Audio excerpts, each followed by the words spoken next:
Well, welcome to Podcast Tips with Rob Greenlee. This is a live show that I do every Thursday at 7 p.m. Eastern Standard Time, 4 p.m. Pacific.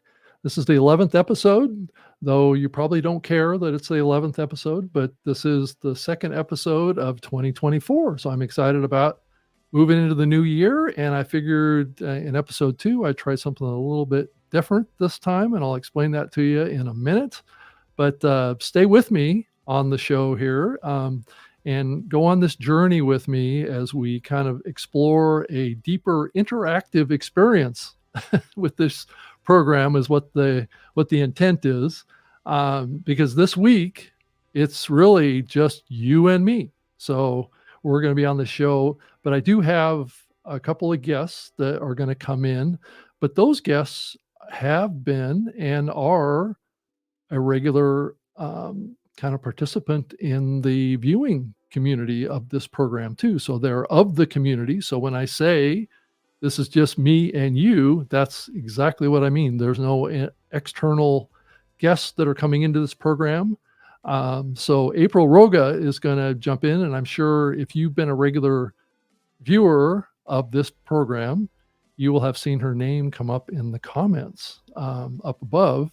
Or below, actually, not above, but and with lots of interesting questions and comments and things like that. And I figured bringing her on the show and giving her the forum to actually fully express herself might be an interesting opportunity and kind of a way to open the door to maybe making a stronger connection with all of you in the audience. So, and I will have potentially another member of the community, Jamila Martin, who has volunteered to come in here too. She hasn't joined us quite yet, but I did ask her to join us at about 11:15. So I'm excited for that. This show is still growing and building connections and creating a loyal community around this show. I hope to foster that even more tonight. Please send me an email, and I'll pull it up on the screen, and just give a little bit of an introduction to yourself, and let me know who you are and what you're doing with any content that you're doing, maybe on StreamYard or outside of StreamYard. I'd love to hear from you and get to know you a little bit more, and then potentially be able to bring you on the program and be able to have you share your experiences and your thoughts around creating a podcast, or maybe you're just doing a YouTube series or something like that. Increasingly, these worlds are kind of mushing together, and it's interesting, and that's why I'm doing this show. So this episode tonight is really going to be focused on the basics of podcasting. Really, the concepts, the tools, the mental issues, and time and processes of the show. And one of the things that I want to dig into with like April is kind of her thinking about the medium and what causes her to do certain things, whether or not she's going to launch a show or she's in the middle of just kind of brainstorming. Let's brainstorm together around what a podcast looks like to each of us. And please share those in the comments as well here. But I need your questions tonight, and it's really going to be an important part of this program. Is your thoughts and your comments, and I'm going to start showing all of the comments that have come in here, and it's important to do that. And I want to. The text on the screen can be a little small for me, but I'm going to do my best. It looks like we've got Toya Glenn. Hi there. Nice to have you here with us. And looks like we also have a comment from Delana, who's got hopefully it's a question. Hey, what is going to this? I'm not sure what that means, but that's okay. Thank you for the comments. I probably read it wrong, but I also want to just tell everybody that I'm going to have a StreamYard giveaway tonight at the end of the program, and I'm going to go about an hour. So if you can hang in for a whole hour, that would be great. And you'll be entered in to win a Puddles Duck and a StreamYard mug just in time for having a good cup of coffee. And so that's exciting. And so just enter the hashtag, and you'll see the scrolling bar at the bottom of the screen. Just enter the hashtag hashtag the yard into the comment field. And some of you are starting to do it, just like Stacy has here. Appreciate that. And Delana, something, I'm not sure what that means, but that's okay. Thank you for the comment. I appreciate that. And Tryon says, good day, Rob. Always a pleasure to watch the podcast. So thank you so much. I mean, it's kind of a podcast, I guess. So, and then the other comment here that has come in is, hey, what's up, Rob? Checking you out for the first time. My name is Joey, and I run a Friday night live show in which I interview various celebrities and comics using StreamYard. So, well, thank you so much for that. I mean, it's awesome, and I hope that the tool is working out for you and doing terrific things with you. I know I have a fun time using the StreamYard tools myself, and it's been a little bit of a learning curve. I mean, like I said, I'm on episode 11, and I do use StreamYard for some of the other shows that I do too. I just used it for the new media show that I did at 4 p.m. Eastern today, where I was talking about the Hall of Fame and what's going on with that. I'm involved. I'm like the chairperson of the Hall of Fame for podcasting. It's going to be held down in Orlando, Florida. And I could probably pull up on the screen what that is all about, and I can share that with everybody really quick. It's basically a Hall of Fame like you would expect. That's been around since 2015. We unfortunately skipped a few years of actually holding the actual event. And it looks like April joined me when I did that. So I'll have to bring you in a second, April. And so this podcast Hall of Fame is basically recognizing people that have contributed significantly to the growth and development of podcasting. So I'm in the Hall of Fame as well. I was inducted in 2017, but there is a group of people that are in here already. But at the end of the month, down at podfestexpo.com, which is a podcast conference down in Orlando, at the end of January, we're going to be inducting another 8 people into the Podcast Hall of Fame. So this is another one of those things in the podcasting space that a lot of people don't know about, but has become a little bit of an aspirational thing for people to think, well, I'd love to be in the Hall of Fame. What do I have to do to be there? So it raises those kind of topics too, and it's all about excellence, and it's all about being a contributor to the success of the medium of podcasting. So anyway, I've been involved in this for many years, and you can see all, like Mark Maron's in here. We're inducting Adam Carolla this year. Aaron Mankey, who is the host and producer of the Lore podcast, and a few others. I don't know. You may have heard of Jesse Thorne. He's the founder of Maximum Fun and the Bullseye podcast. So he's been doing podcasting a long time. But as you can see, like I said, Mark Maron's in here. Also, Adam Curry is also in here. He's the founder of podcasting, is also in here as well. And you can see my mug right there back in 2017. And if you go all the way back to the very first one back in 2015, that's where Adam Curry was in here as well. And there's a few other luminaries that are in the Podcast Hall of Fame as well. So it's going to be a live streamed event. So you'll be able to watch it for free on YouTube. And if you go to my Twitter account at Rob Greenlee, you'll be able to see links to the Hall of Fame as well. So So, but I'll move on from this, but I thought I would share that with everyone if you hadn't happened to hear about it. So let's go back and connect with April here. I want to bring up her little website that she has, and I'm excited to have April with me on the show here. And so let's just get into it, right? And talk about April and what you're doing in the podcasting space right now. And I think it's interesting. I mean, you're participating in a program like mine, and you're offering a lot of insights and a lot of thoughts, and I think it's an interesting situation with that.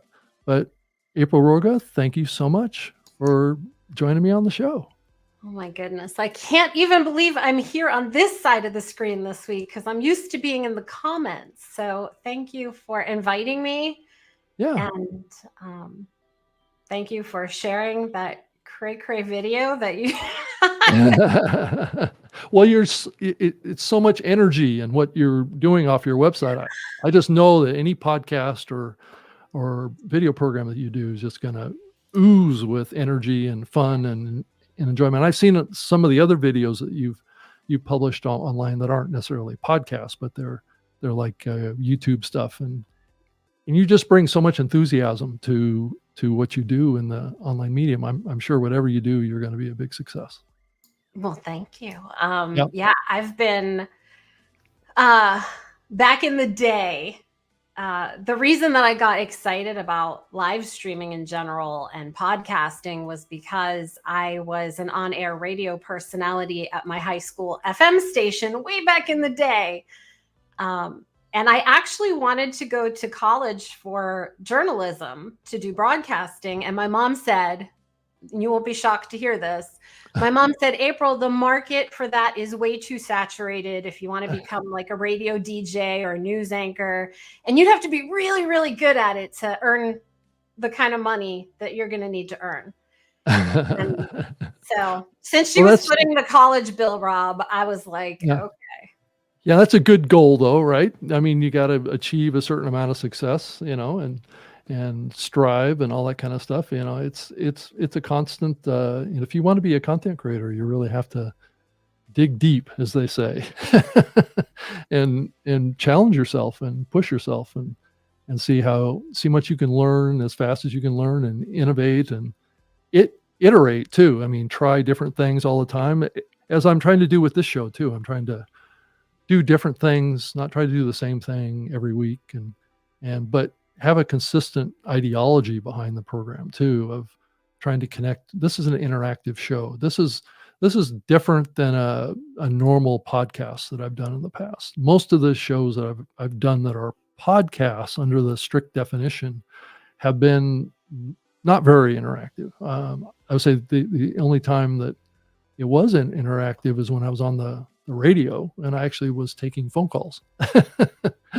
Then it was interactive, but it was also a pain in the neck too, because I had to do all my phone screening while I was live on the show. So you never know what you're going to get calling into the show. I mean, it's usually not a problem. So, and I appreciate it. And Tone, thank you for the nice comment about my background. That background was created by the StreamYard team that gave me a hand with this. Same with my logo. So it isn't something that I created per se. I'm not all that talented on the graphics side. Rob, I thought he was talking about my background. Oh, no. Well, that background was all you. So he must have been very praising of you.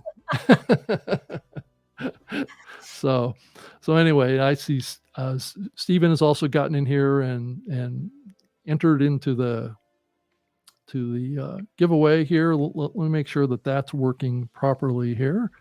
I need to activate that and just make sure. It looks like we've got 20 entries in the drawing already, April. Wow, that's great.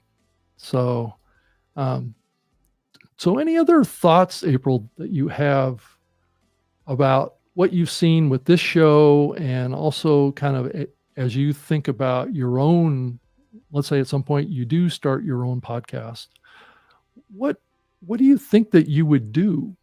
Is there, have you been thinking about that? Most definitely. This has been years in the making, but 2024 is going to be the year of launch. Hmm. Um, and there's a lot of people out there that talk about content being king. Yeah. Um, Well, I think it is now more than ever. Right. but I But think there's always that a but. there's always a but. I think that it's the content provider that's king. And I say that because, Rob, I come to your show every week, not necessarily for your content, but because it's you and because of who you are and because of the people that I know you're going to bring on, because I'm always looking for people to connect with. And there's Yeah. so many people out there that are sharing content and much of the same content, but it's the people and how they deliver what they're delivering that Yeah. matter to me the most. Yeah. I think you raise a really amazing point, and you're very observant. And it's certainly what I've observed over the years of being involved in live video, especially. Yeah, I used to do the live Spreaker live show. So I used to work for Spreaker, the podcast hosting company that's owned by iHeart, and I used to do a weekly live show on their platform because Spreaker supported live audio streaming. So it was only live on the audio side. It didn't have the video component like I'm doing right now. But that whole audience engagement was just so magical, where the audience actually knows each other, right? And so the audience, there was always like a subset of the audience that would come to my show to connect with other people that were in the audience. I mean, it was almost like I was trivial to somewhat. I was just an excuse for all these friends to get together in the comments during my show, right? So I could see them commenting, to each other, right? Not to me; they were commenting to each other, right? And and I always thought that was such an interesting dynamic that you could create that in your program. Now, obviously, they're still listening to your show and they are contributing and things like that, but I don't know that that's entirely the full reason why they're there. I think it's because, like you just said, you wanna find interesting people that maybe I have on the show, or maybe you connect with in the comments. I don't know if that's happened to you yet on this show. Um, I don't know. What's your thoughts on that? Well, not necessarily, but the speaker that I think he was on last week, John was on John last week. Miles? Right. Yes.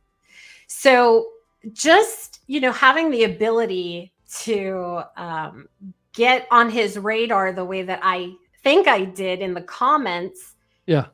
and give him some insight into, hey, I'd love to someday have Tim Tebow as a guest on my podcast. And we kind of had that Me Too moment. And then I put it out there and said, hey, if you ever snag Tim Tebow, make sure you hit me up to be co-host. I think that if he ever got Tim Tebow on, he might remember me. Right. So you just never know, who you're going to connect with and what's going to come out of it. I mean, I never thought I was going to be sitting here next to you just because I commented week in and week out on your show, but here I am, and you just don't know. Yeah, well, you tapped a very kind of core principle that I am striving to do content to accomplish, and that's that connection with the audience and connection with people. And it's beyond the audience, because I want them to become friends or contacts that I have going forward. It's the same thing that I do with the guests, and why I told StreamYard that I wanted to name this show, Rob Greenlee and Friends, right? Because that's what I wanted to make about this show. I wanted it to be a community that people care about each other and want to connect to each other and want to help each other. That's where I come from the podcasting space. And that's, I think, one of the big reasons why I got accepted into the Podcast Hall of Fame, was because of my orientation towards trying to help other people. And it's not done for any selfish reason, because I don't try and always, kind of monetize relationships like I think happens a lot.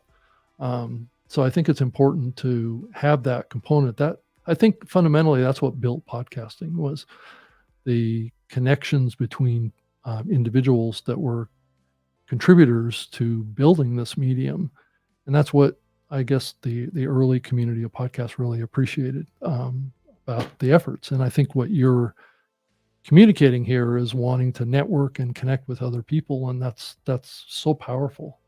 But I did get a question here that challenges me a little bit. I do have a podcast hosting platform for this show, just being full disclosure, where it was going to be an audio and video podcast. I haven't accomplished the full activation of that podcast quite yet, but my intent is to get up all of the episodes that I've produced on the video side as well as the audio side. I have them all stored and get that podcast feed going as soon as possible. So yes, to answer your question about that wallet, I do need to walk that talk. I just have been so focused on trying to build this show into something that is significant that kind of fell on the sidelines. Is just get a show built first, and then I can focus on getting the full distribution on it set up. But I'm not saying that I'm a perfect example of what should happen there. I think it is powerful to get it all going at once. It's just I've been so busy in other things that I haven't got it done, to be quite honest about it. But I have every intention of getting that up and going, and you heard it from me here, so hold me accountable. So, and then hi Tony, I appreciate you jumping in here, and it looks like Aaron also posted the hashtag, got in the sweepstakes or the drawing. And it looks like we also got a comment from Stacy. She writes, I've been doing my podcast a little under a year, and I have learned a lot during my trial and error. So I'm excited to hear from, I'm assuming from us. Yeah, I think that, Stacy, you probably have a lot to contribute to a conversation about what that process was like for you to get it up and going and get it running. And it's different for everyone, and it's different for every show. It depends on what you're trying to accomplish with the show. And it's complicated. I mean, I'm not going to get up here and say that doing this convergent strategy and doing a podcast is easy. It's not. And I don't know if April, if you have an opinion on that, but it takes a lot of work. It does. And you, Rob, you've been amazing at I am just bowing down to you every week, the way that you seamlessly put up the comments and pay attention to the guests that you have on, and just all inclusive. And anybody who isn't doing this yet, that's really hard to do, to be present with your guest and still include your community. I got a little bit of training in the early days when I was on broadcast radio, because I was the lead host on this show that I was doing. It was called the Web Talk World Radio Show. It was the show I started in 1999. And I had 3 co-hosts in the studio with me, as well as I took up to 3 guests, callers, like ones that I pre-scheduled into the program. So that got me in this mindset of being able to juggle, right? So this is learning the tools was all I needed to do when it came to StreamYard, and I can manage this stuff. And it's getting easier every week. And that was also part of that early process of doing this show and get it up and going, is learning the tools, understanding how to transition between things, how to not have to think about it so much, so I could focus on the conversation like I'm having with you, and then I'm also having with the audience that's reaching out and wanting to talk, about what they're doing and what their thoughts are. And it looks like Anton wrote, the change in the features are a huge success. The Instagram integration is a game changer. Though I would say that the Instagram capability is great. I think that it's going to get better. I think that's the thing to think about with the Instagram integration, is that it still requires you to get into the Instagram account and get the stream key and put it into the StreamYard tool. So keep that in mind. It's not as simple as just clicking the activation button in the StreamYard interface. You have to go into Instagram and actually get that stream key and then enter it into the StreamYard interface. And then you have to, once you do that, then once you start streaming, you have to go into Instagram and click go live.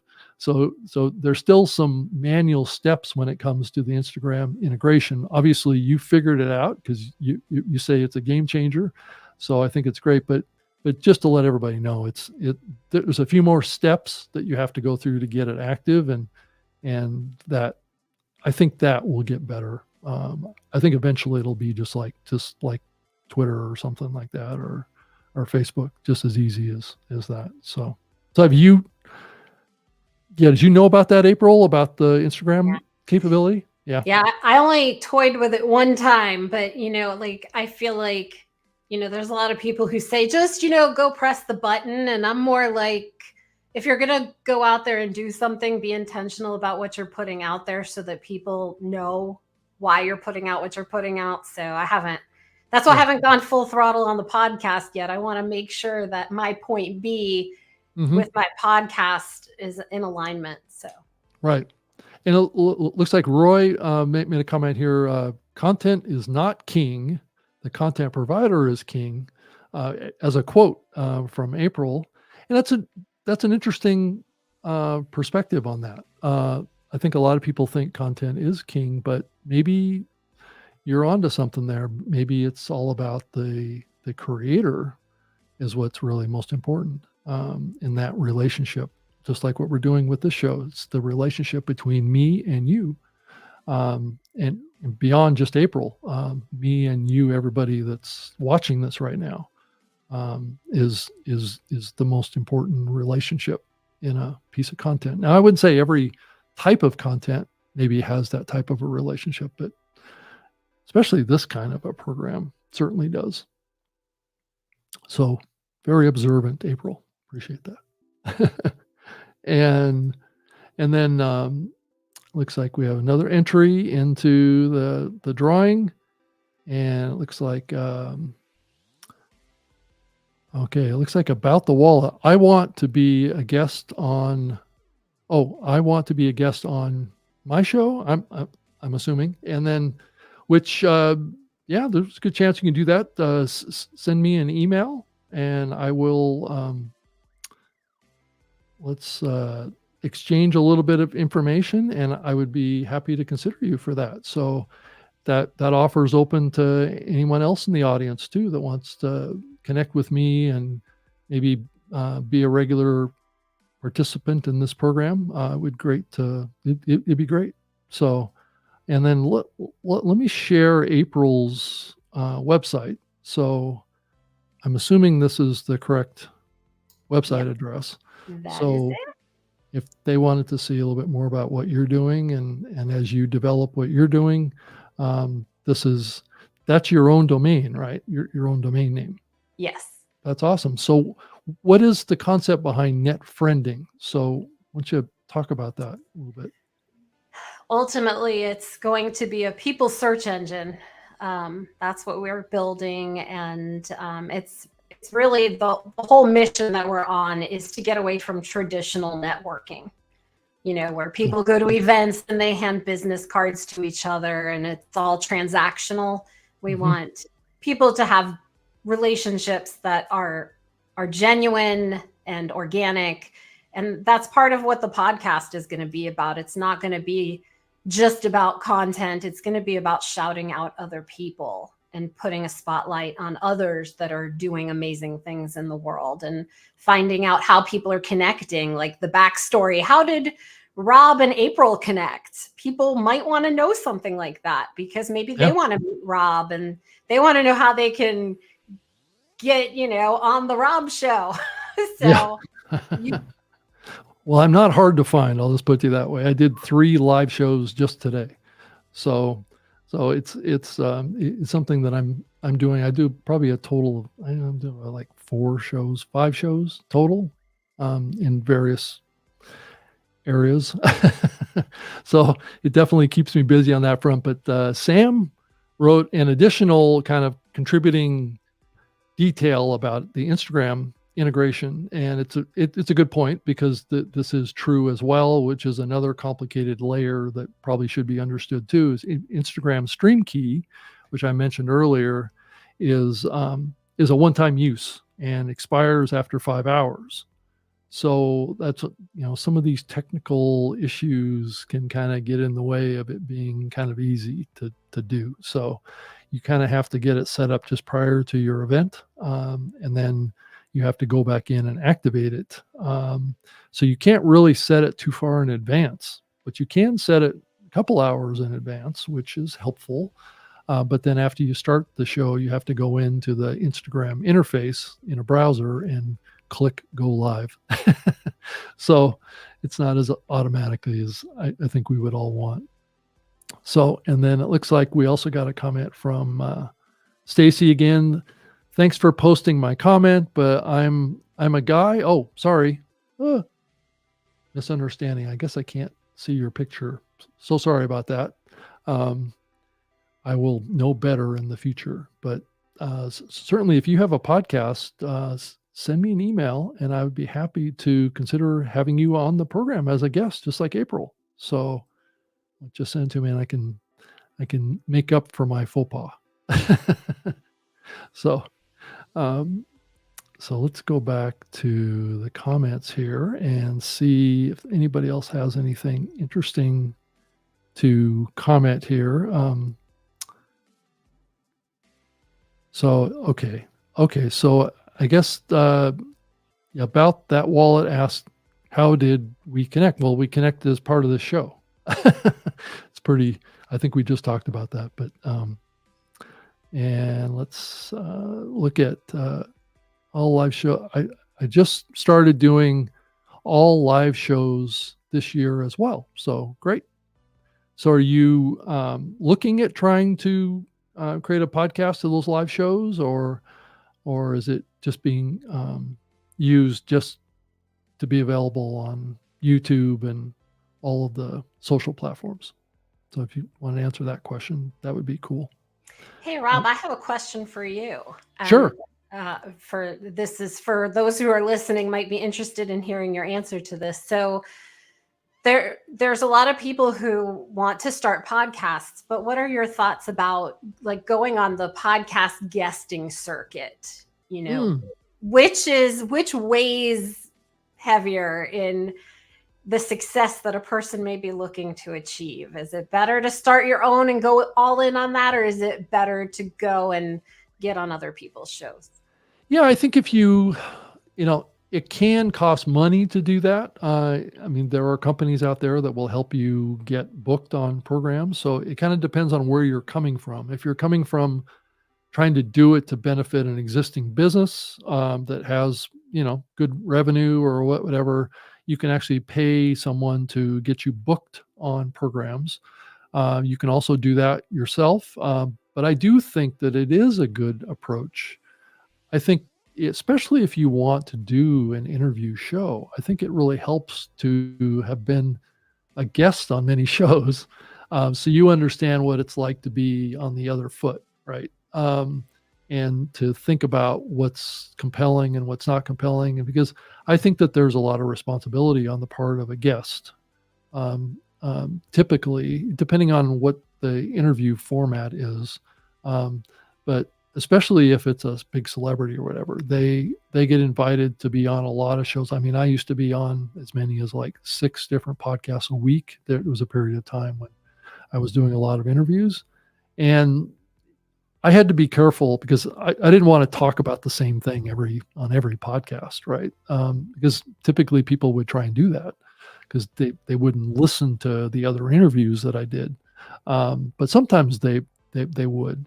But I would purposely kind of, as a guest, I would kind of steer the conversation a little bit towards trying to be a little different in every conversation. And some of the podcasts that I would get involved in had completely different topics. So like I was a guest on a home design podcast, that kind of thing. And but the host wanted to talk about podcasting, so I talked about it in the context of designing your podcast, right?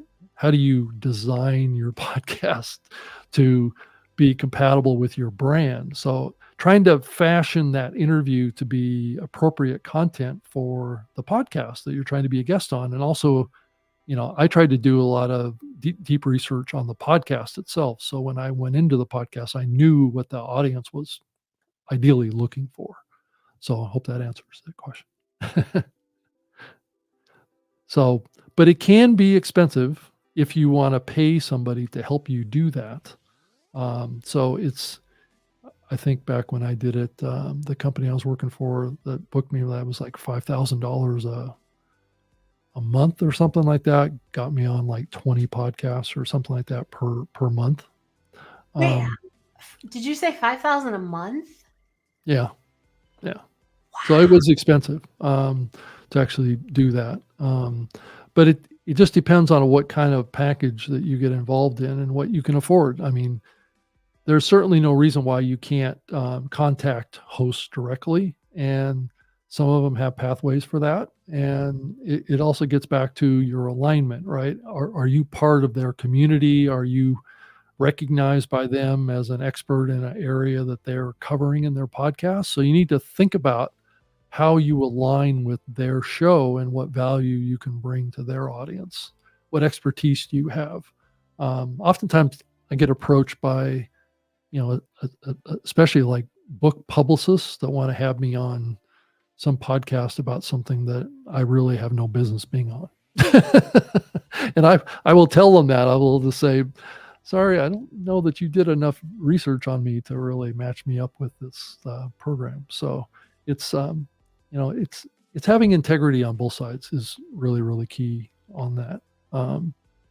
And increasingly, shows are charging people to be guests on their podcasts. I know. I think my last guest, John Miles, he was really pissed off about that. that these big shows were wanting to charge him $20,000 to $40,000 to appear on their podcast.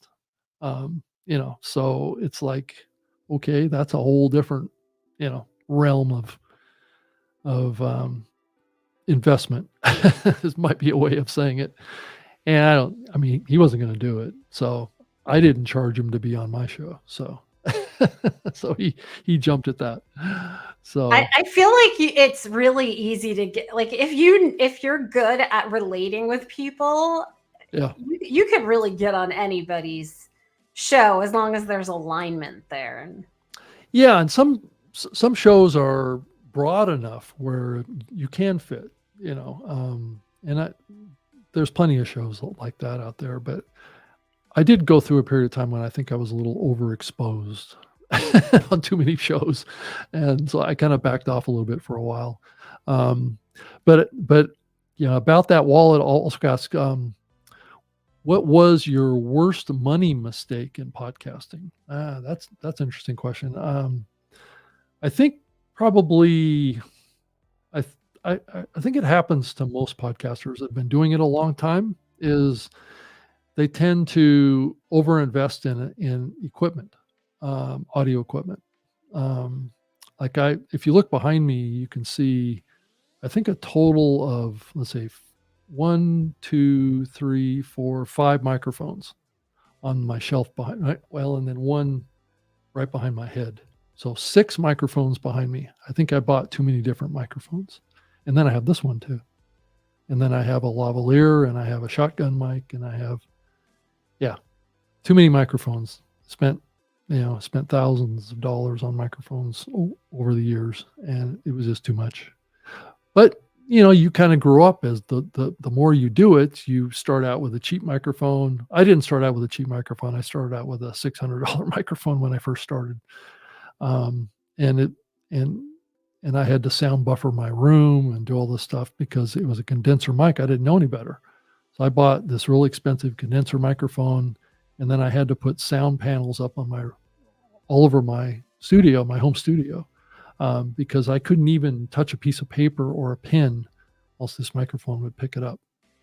So long answer, because it's been a long journey on that front. So I still spend too much. Like I've got a teleprompter in front of me that's, but anyway, I could spend all night talking about that, but I can so relate to everything you're saying. yeah, It's right. cracking.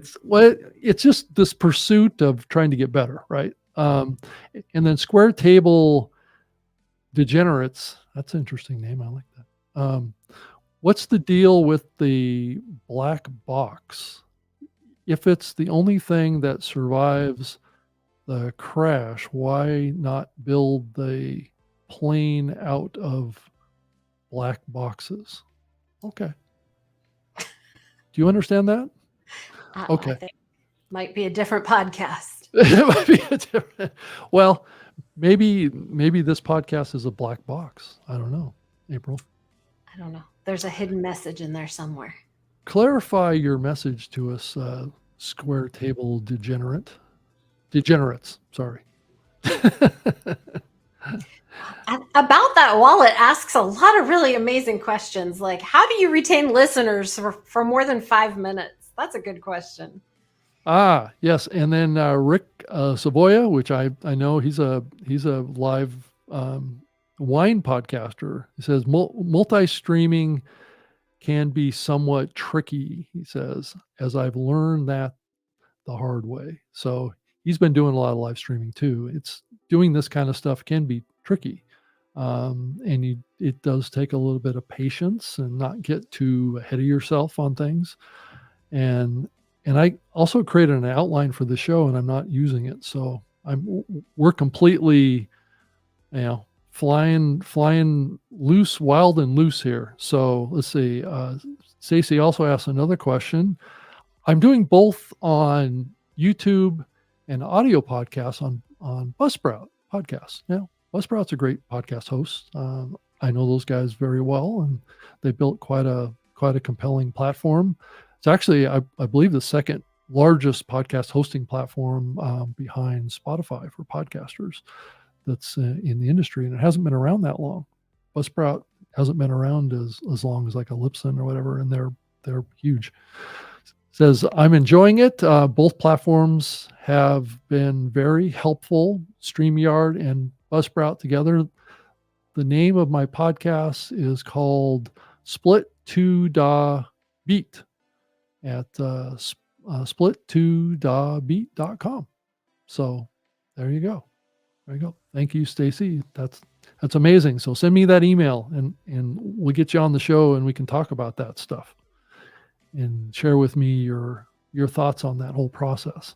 And so this is your question that you brought up here. How do you retain listeners more than 5 minutes? Well, that is, at least in YouTube's vernacular, that is the holy grail, right? Holding on to your viewers as long as possible. And I'm hearing a lot of people say that doing long form podcasts like this is a great way to maybe accomplish that. But I also see in the stats, there's a lot of drop off that happens. People are coming in and out and all that kind of stuff like that. And I think it happens even in the audio podcasting too. People will start listening to a show, and if it isn't compelling right at the beginning and promotes what's coming up and what's going on with the show, and you can lose people. It's like, well, I'm going to go check out the next one on my list. Right. So, that's why it's so important in your cover art and in your description and your title and all that stuff to really sell. So, I used to work as a marketing director for many years, and I used to run traditional marketing campaigns. Like I used to work for the Florida Department of Citrus. I built the world's largest glass of orange juice and would run advertising campaigns promoting orange juice, which I don't drink orange juice anymore. It's got too much sugar in it, but that's just editorial comment. But I used to run billboard campaigns and bus boards and all that kind of stuff. And kind of the ideology is the same, right? Billboards and bus boards, you got to sell quick and that's kind of what's going on with YouTube now too, right? With the thumbnails. is that you have to have, just a couple of words. I know my album art or my cover art or my thumbnails are way too busy for what's ideal for podcasting or for YouTube. And I'm trying to adapt and try and make that change to even the cover art or the presentation of this show to make it more billboard like. Because right now it's more like it's just too much information, but it's important information. I like to share it, but I think it may be too much. So, yeah, is this podcast becoming more about me? I'm wondering here. So, I just want to like answer everybody's questions because they're so good. Yeah, I do too, and that's and that's part of what I was thinking over the last couple of weeks was I was focused a lot on the guest and not really answering the questions or taking them. So Tony writes, and StreamYard is the best platform. I do a TV and radio show. I record both at the same time. I'm able to send the audio to the radio station and then send the video to the TV station. Wow, that's amazing, Tony. Share what that show name is, and we'll promote it here a little bit. That's interesting that you're doing that. Talk about being a little retro on the production, creating a digital first and then putting out at almost analog of sorts, right?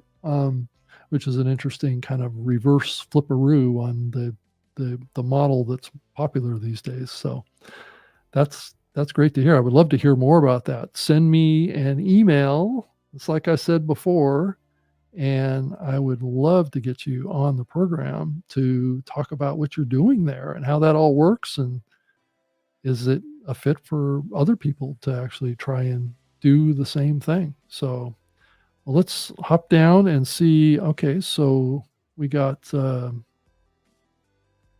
see here. Did I jump ahead here?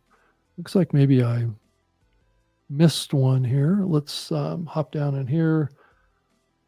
What makes a great host from About That Wallet? I think you can have all sorts of different kinds of personalities that qualify as a great host.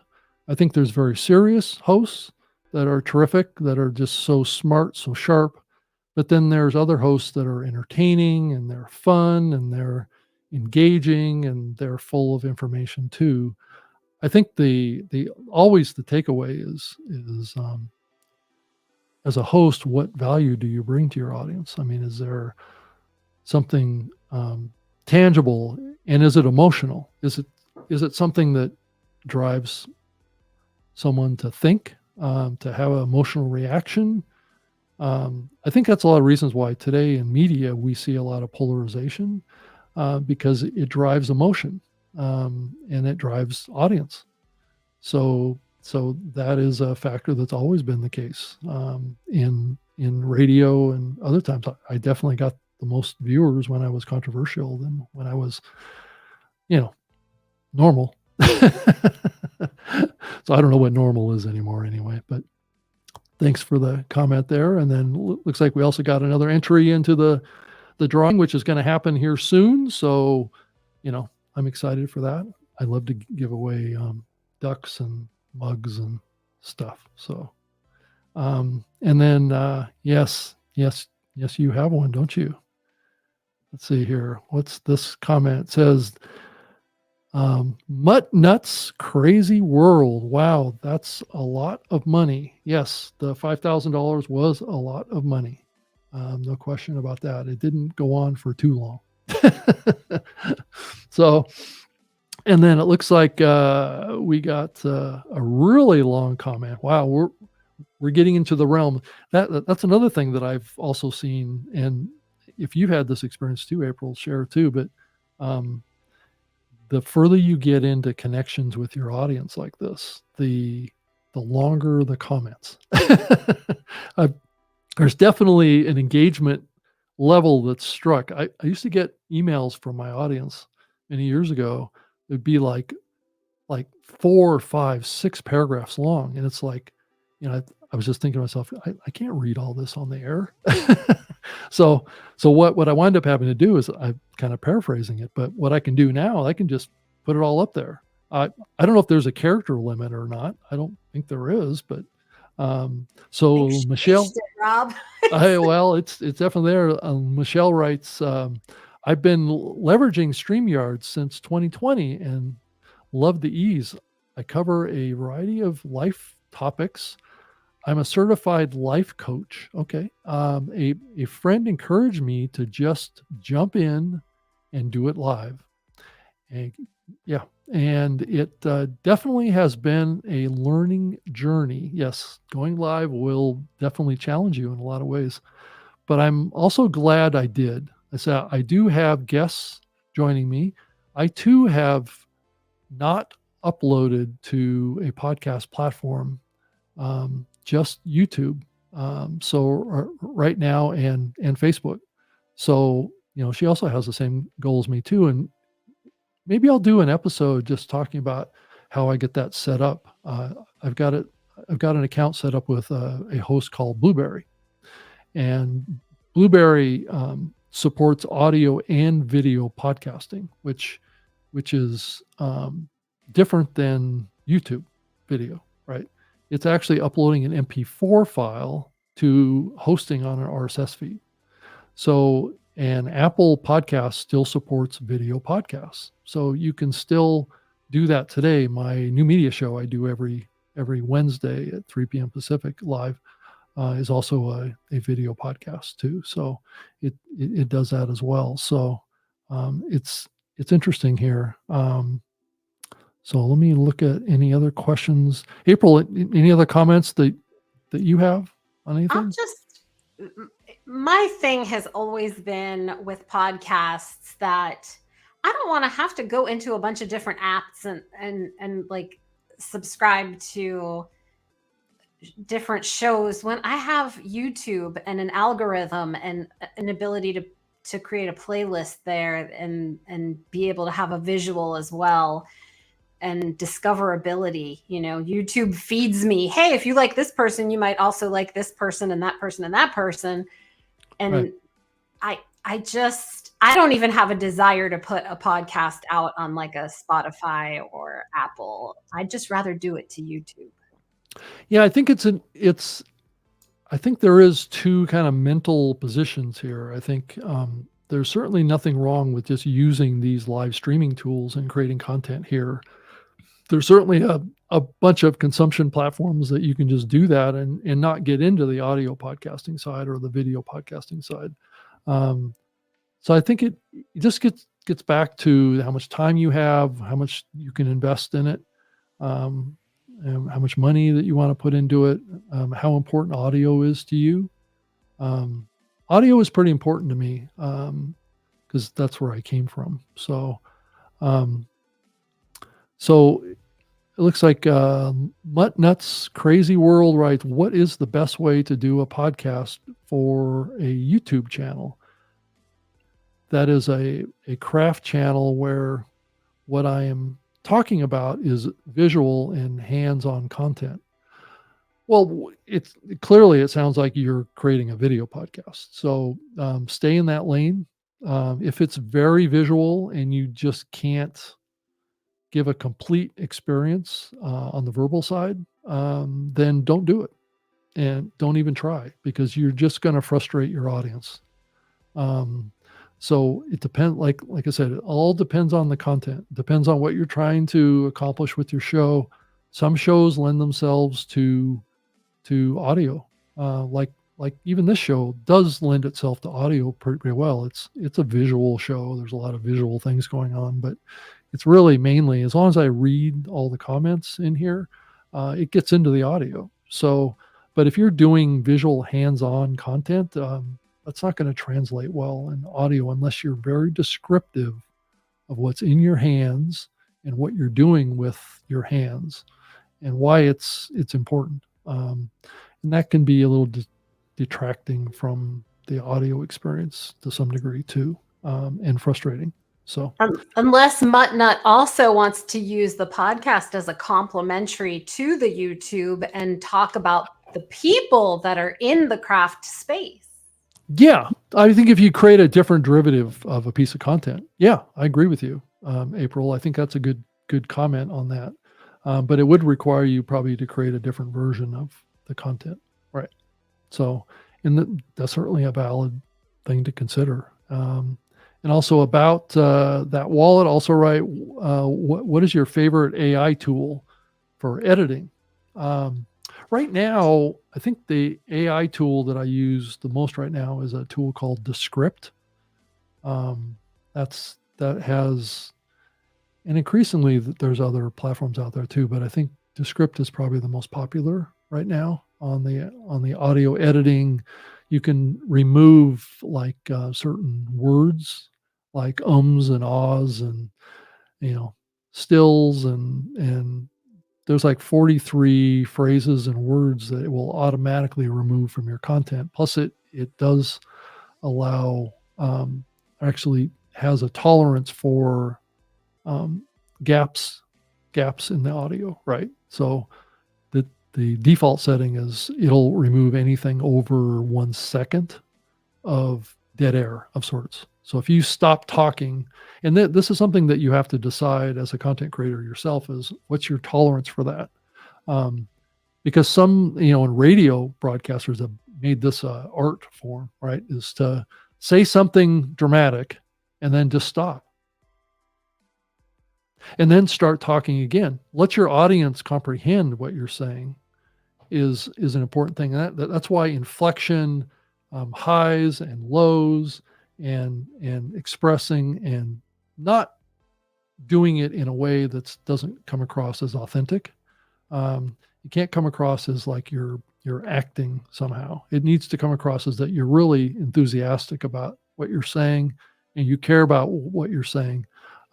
But having those pauses in there is, I have this conversation a lot with podcasters that are like anal on their audio editing. It's like they can't even have any breaths between their sentences. It's like it's like listening to a machine gun, of audio, right? It just goes, and nobody takes a breath. So I kind of say, let it breathe a little bit. Let it kind of live. Let it show life, right? I don't know. Have you thought about that stuff, April? Oh yes. It drives me crazy when people, I say over edit. I don't know, but there's just, the jump cuts are nerve wracking for me sometimes, especially the longer the video. Shorter is okay, but yeah. So it's unnatural to me. People don't talk like that. So why would you edit like that? Right. I think it's common sense, but some people are really nervous about the quality of their audio and they over edit. Looks like Square Table Degenerates kind of squared us. That was all a joke. So I guess we kind of fell for the joke, maybe. I don't know. Thank you for the comment. Anyway, it's always good to kind of change gears on us a little bit, get us to think a little bit. It's always a good thing. So, and then it looks like also I'm the About That Wallet also has another comment. I'm a podcaster for 3 years and I have a lot of questions as I mature. Yes, that is at the 3-year mark. You're not quite experienced everything yet. So, and even when you get to my level of 20 years, you still haven't experienced everything yet, and you can still learn. So you're going to continue to learn your whole process. Like I'm learning from you, April. I'm learning from people in the audience. So, and it'll help me be a better podcaster. And I'm hoping that it will make you, people that are watching this, a better content creator. Looks like watercolor wizardry. I multi-stream watercolor painting. That's interesting. It's those simple concepts that intrigue me, right? I don't know about you, April. It's like, watercolor. Yeah, I can see that. If you're an artist, that would be that would be interesting to be able to see the technique and the method and the strokes and the color mixing and all the things that go into that. Yeah. Yeah, I would imagine the how-to videos do the best. I would say, yeah, I would agree. I think that that those type of videos do quite well especially on YouTube. So don't forget to enter the drawing that I'm going to do in a couple minutes here for the StreamYard Puddles Duck and the StreamYard mug. So Tony entered hashtag the yard, and that will get Tony into the sweepstake. It looks like we're up to, it's not really a sweepstakes, but it's all right. Let's see here. We're up to 37. So keep them coming. Hey, Rob. Yeah. Podcasting or live streaming? Like pre-recorded podcasting or live streaming? Which one do you prefer? Which one's more fun for you? Oh, live is always way Really? more fun. Yeah. It's harder to do for me, but it's just not even on the same realm of enjoyment and satisfaction. I think that the live thing, and it's just me. I mean, I haven't always been like this, but I started on the radio and I really struggled with it at the beginning. So I don't think that you can just do live and it will be simple or easy or you're going to feel good about it. It takes time to become comfortable with it. And I'm always trying to get better at it too. So but I get the most satisfaction out of it because I can do like what I'm doing right now. I can use this technology to talk to people, not so much just have it be like whatever I say. And I can talk to you, April, too, and get your thoughts because you were constantly posting interesting comments during the live show. So it's great to have you on video. I said, so growing to live, I'm going to do a podcast where do you suggest I start? I did a StreamYard subscription, but need to start somewhere. I think you have to really think about what your goals are and what type of show you want to start with. The thing that I keep hearing people say increasingly is that start out simple because you're probably not going to have a lot of people watching when you just start. So just start out simple and then learn, and add things to your show that you think are important and just build on top of that. But the big thing is just to get some idea. It doesn't have to be this big like business plan or anything. Just get an idea of what you want to talk about on your show and why you want to talk about it and where do you think that it could go talking about that topic or focusing on that topic. Who can you connect with? Who can you build a relationship with? Who can you network with? And how that could benefit your life in a bigger sense.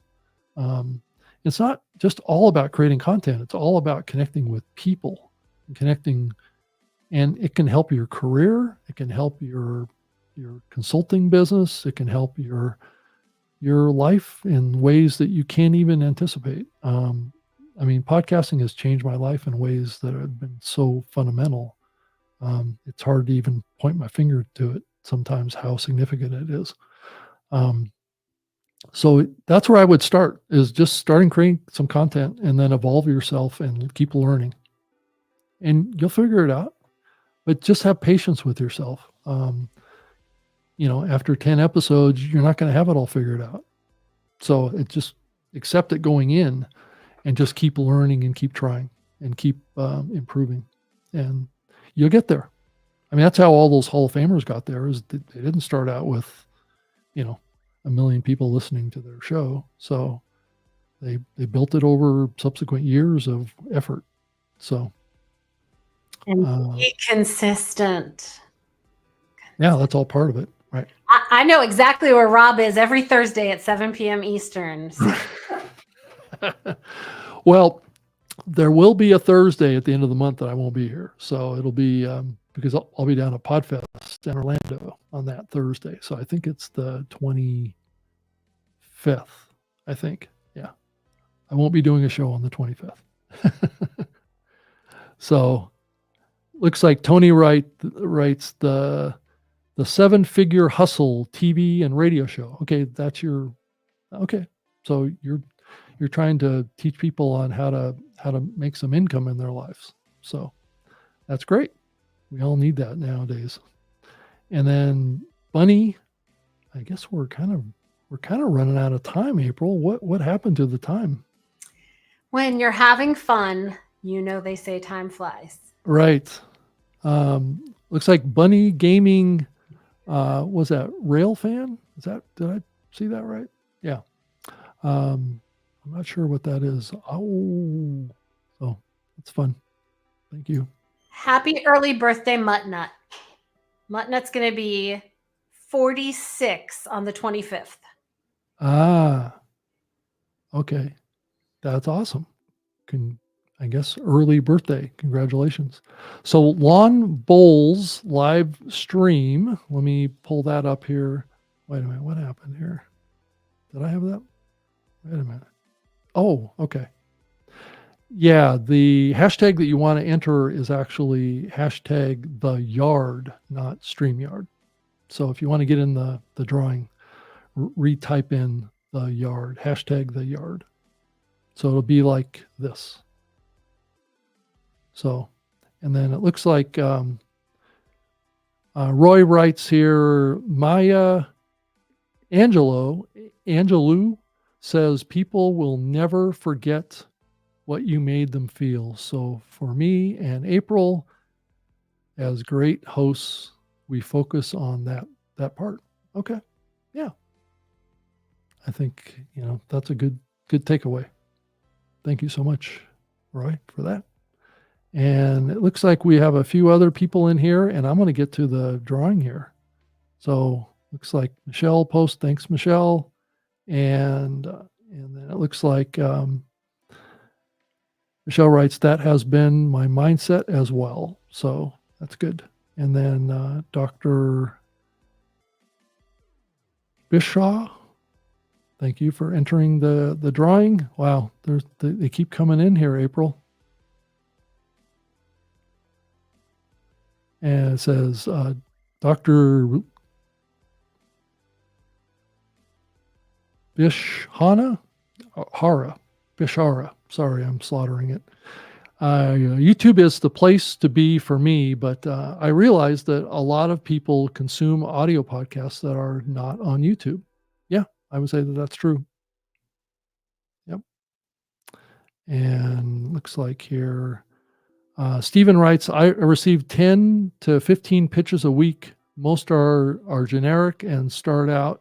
So I think he's talking about getting pitched by people that want to be guests on his show. Your show is great. If you pitch yourself, make sure you listen to 2 or 3 episodes of the show before you pitch yourself, and be specific about what you like about the show too. Yeah. And what you would bring to the show, I think, is also an important component. So it looks like we got, let me pull up the giveaway and we can get that going here. I think we're at the end of the line and people want to get on with their evening. So y'all don't want to get on with your evening, do you? We're having I suppose, I like that the total live listeners went up just prior to the giveaway part, which is good because when your name comes up, you'll know to send me an email to rob.greenlee@gmail.com with your address and any comments that you have to get your swag mailed out to you. So it won't be a Christmas present this time. So it's just going to be a present for you. Just normal present. So I think we're up to 43 entries. Just terrific. Thank you so much for jumping in here. I think that this show concept, I think tonight has been a success. What do you think, April? Winner, chicken dinner. I love these types of shows where you could just talk to bunches of different people. Love it. Yeah. So it says, Stephen writes, how how you will bring value to your host's audience, right? That's key. And then Rick Savoya, I do both video and audio, and have to plan how I do the show for each. So he's actually doing it a little different for each of the versions, which there's nothing wrong with doing that. So I email hundreds of people a month. It's a numbers game. So, and the yard, and I'm trying to get caught up. I haven't edited yet, so taking it the way it is. So that's right. And Square Table Degenerates, right? I am the same way. I completely dropped anything non-YouTube. It wasn't worth my time. The traditional audio only side is a bit less welcoming in my opinion. So interesting. Yeah. So let's get in and pull the ripcord. So just make sure that you've entered the sweepstakes here, and I will pull it up on the screen, and we will do a side-by-side here real quick, and let's see who's gonna win the drawing, April. It's exciting. Okay, let's do it.